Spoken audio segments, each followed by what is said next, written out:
Ayan guys, andito tayo ngayon sa project kung saan kakabit kami ng ceiling. Ayan, ito yung ginagawa naming ceiling, no? Yung dating nagkabit ng ceiling, wala siyang support.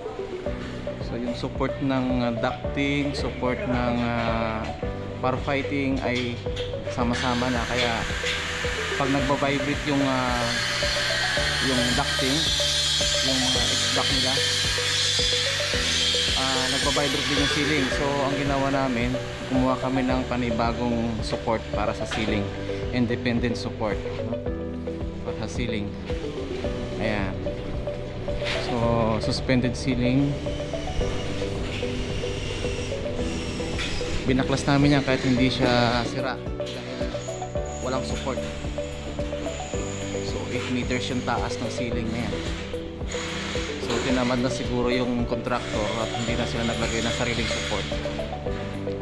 So maganda to dahil pwede nila tungtungan pag magkaroon sila ng maintenance. Hindi na nila kailangan na baklasin ulit. Then meron na siyang access dito.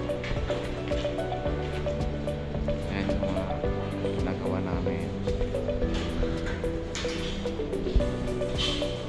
Kali ba itike? Hi, say hi. This is live.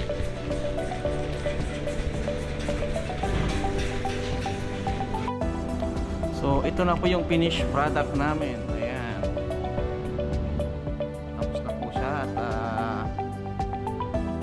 nakabit na po lahat ng tiles. Ayan, ready for inspection na siya. So oras lang po yung kinabit, ganoon kabilis yung mga nag-i-install dito. So mabilis lang. Ayan o, ito yung mga tiles niya dati. Ayan, mga sira, tatapo na siya dahil bumagsak na yan. Ayan na siya. So ito kulang pa, hindi pa siya tapos. Ayan, kung makikita nyo, no? Ayan yung kung paano siya kinabit, no? Ayan, hook, kanyang supports. Ayan, kinabitan namin siya ng baka, so nakakonect siya dyan. Tapos yung ceiling naman niya, nakakonect dun sa ceiling, no? Through rods and connected din sa